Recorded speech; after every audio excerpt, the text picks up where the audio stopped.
Hey everyone, welcome to tutorial 11 in my series of piano lessons for absolute beginners. This series is running throughout 2017 and it will probably amount to 20 to 25 tutorials in all, so we're kind of at something like the halfway mark now, which is pretty exciting. If you're new, you're probably going to need to check out the earlier tutorials in the series, okay? You'll find a playlist link for those underneath this video, yeah? If you're watching on mobile, you might need to just click to expand the description field where you'll find that link.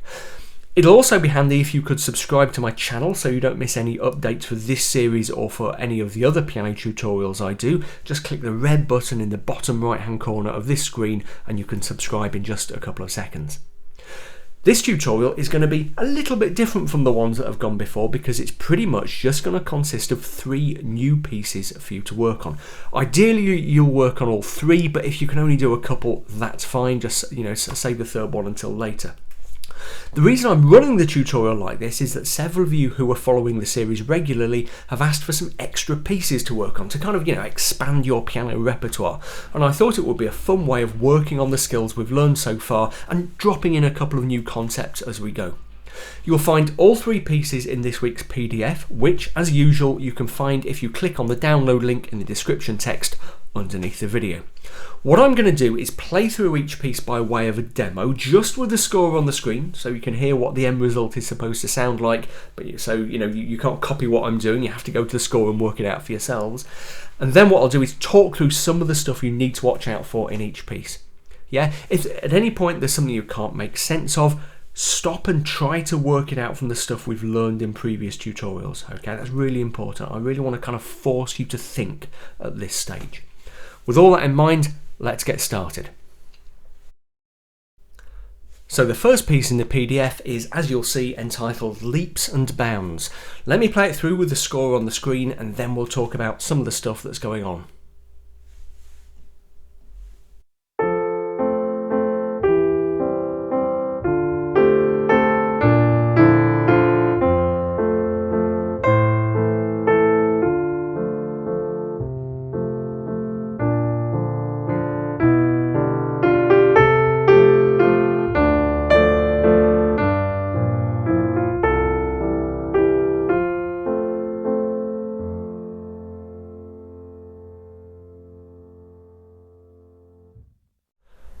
Okay, so let's have a look at some of the things that were going on there. There's nothing desperately new in this tutorial that you haven't really seen before, except for a couple of things. The tempo indication is moderato, so at a moderate pace. This left hand pattern is a bit like the pattern we saw in tutorial 10 actually, but slightly different. We don't have the staccato bounce at the end of each phrase. Okay, so it's just each one is quite smooth but detached from each other. Okay, there are some quite big leaps, hence the title, Leaps and Bounds. So we've got this bottom F here up to the F and A. Okay, and down here we've got this note all the way down here, which is a C, up to the E and G below middle C, and this D deep down here up to the F and A below middle C. So you might really want to practice left and right hand separately. Okay, the right hand isn't very difficult, but the left hand you might want to kind of play about with quite a bit. The tempo markings are fairly standard. Now, as with all 3 pieces this week, I've marked the fingering in very, very lightly. Okay, it should be pretty clear, but I want to kind of force you to think. Yeah, so very light fingering in the right hand, none in the left hand. Yeah, in particular because left hand fingering on this kind of pattern can also be quite personal. Yeah, so decide what works best for you. Remember, the goal is to come up with something that is smooth and musical.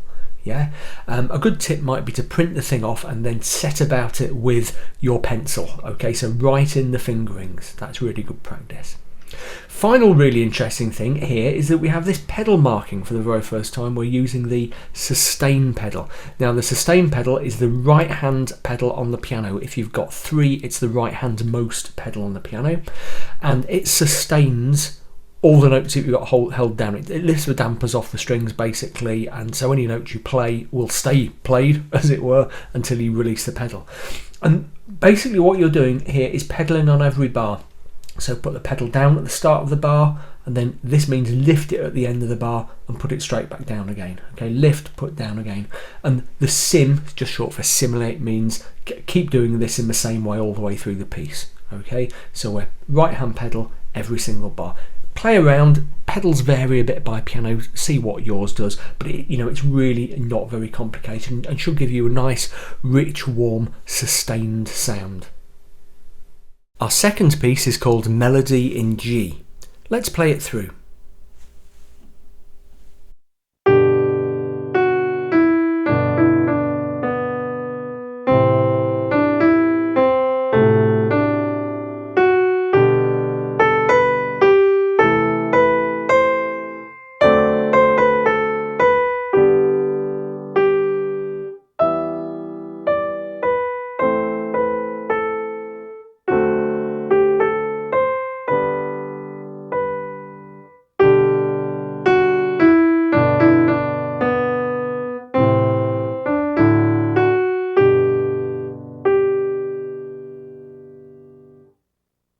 What I'm trying to test here is your ability to play these chords in the left hand and to move between them reasonably smoothly.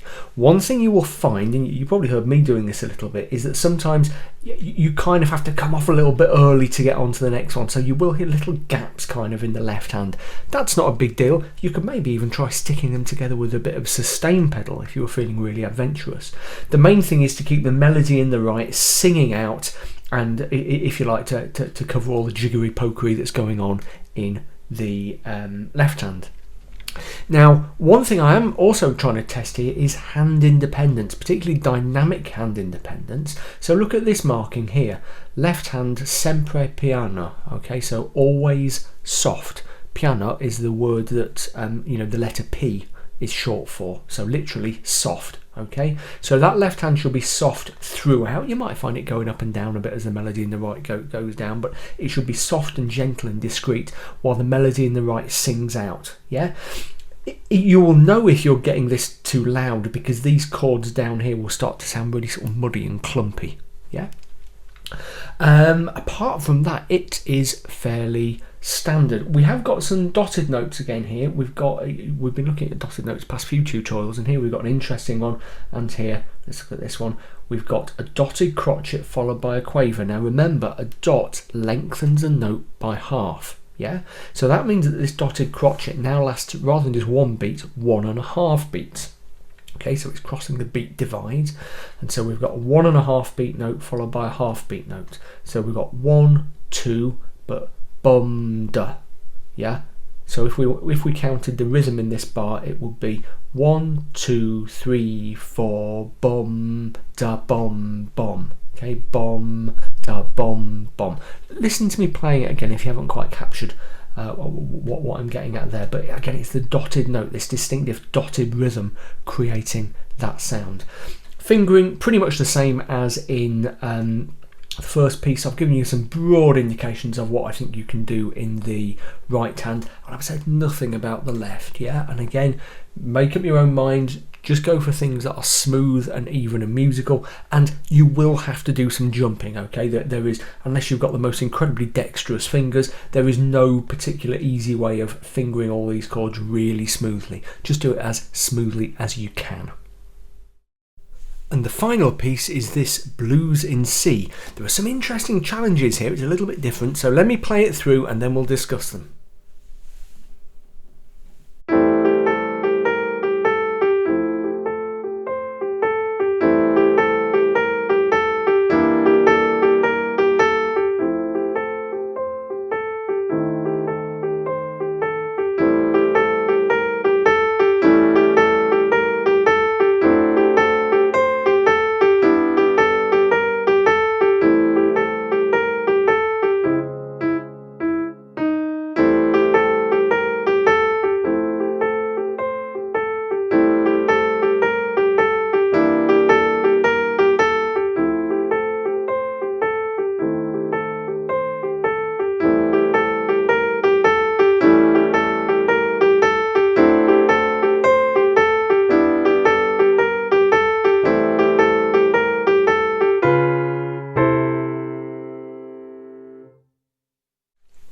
Okay, so let's have a look at the score. Now this is 4 grand staffs long, so I've had to shrink it down, and you get a view of my gorgeous desktop background on my Mac while I'm talking about this one. The most interesting thing that's going on here is the rhythm. Of course, we've got this marking steadily with medium swing. Now, if we didn't have that marking, we saw these quavers against 4 beats, 1, 2, 3, 4. Would expect the rhythm just to be 1 and 2 and 3 and 4 and. Okay, so 8 notes to the bar evenly divided across the 4 beats. But we've got this marking, medium swing. You probably heard the effect that had. Rather than it being a straight rhythm, it becomes a swung rhythm. 1 and 2 and 3 and 4 and 1 and 2 and 3 and 4 and. If you're not sure quite how that works, just listen to me doing it a few times, but it's a really common rhythm in jazz and blues. It's kind of one of the defining features of jazz, really, and it comes quite naturally to most people. Just takes a little bit of getting used to. There are various ways of marking swing. This is, I think, the easiest. Just tell people to use a bit of swing, but there are various kind of there are various sort of clever markings you can use to indicate it if you want to be really precise about your swing. But for now, just remember to play it with a little bit of swing. And as I say, if you're not sure how that works, just listen to what I was doing. Okay, moving on, you'll see there are loads of accidentals in this piece. We've got B flats here, B flats all over the place in the right hand. Do watch out, by the way, for the occasional variation. This right hand bar it's very, very repetitive, but it's not quite the same all the way through.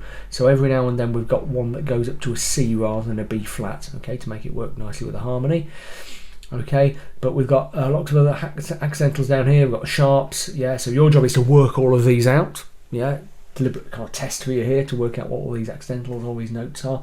Really interesting one that might confuse you a bit are the C flats we've got here and here. Okay, so this C flat resolves to it becomes a C natural again straight afterwards. There is no black note between us, there is no black note below a C. So what do you play? Well, you just follow the rules. A flat sign tells you to play the note immediately below the note marked. So you play the note for a C flat, which we would normally call a B. Okay, so it's a white note. Not all flat notes and sharp notes don't have to be black notes. They can be white notes as well. And that note, the C flat, is the same as B. Okay, that's all you need to remember there. You might be wondering, if you're kind of a theoretical inclination, you might be wondering, since we have so many B flats in here, why not score it in F major? Okay, because virtually, well, every B that turns up is a B flat, so why not put the B flat in the key signature? Interesting question. That's because the piece isn't actually written using a major scale. Mostly what's going on here is what we call the blues scale, the C blues scale. There are some little exceptions, okay, it's not quite a pure blues scale, but it really is a blues scale. So it's scored in C because that's the closest equivalent major key that standard notation can offer us. Okay, there isn't a key signature for C blues. I mean, you could put one together, but generally people don't. Okay, so it's scored in C, but we follow the accidentals. Okay, as I say, just do remember that right hand is very repetitive, so don't get caught out when when occasionally it varies slightly. But you can really kind of have fun with this one. It's quite a cool one. Look out for the accidentals. Remember subito. I hope I'm pronouncing it right this time. I said subito last time and got in trouble with loads of my Italian viewers. Thank you for calling me out there, guys. I like to get stuff right. So subito P means louder, louder, louder, louder, suddenly quiet. Okay, and quite a long sort of crescendo starting here to here. So just keep an eye out for stuff like that. But in other ways, it's really kind of quite straightforward. Yeah, there we go.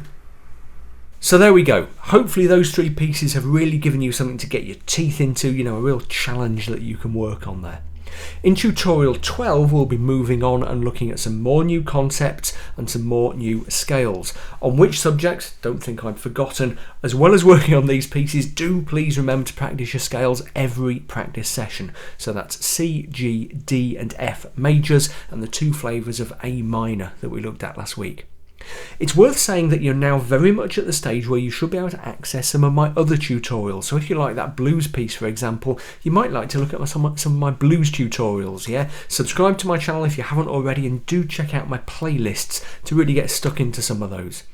Remember, if you want to support what I'm doing, please do check out my Patreon crowdfunding campaign, www.patreon.com/BillHilton, or click the link right underneath the video to find out more. I'll see you in lesson 12.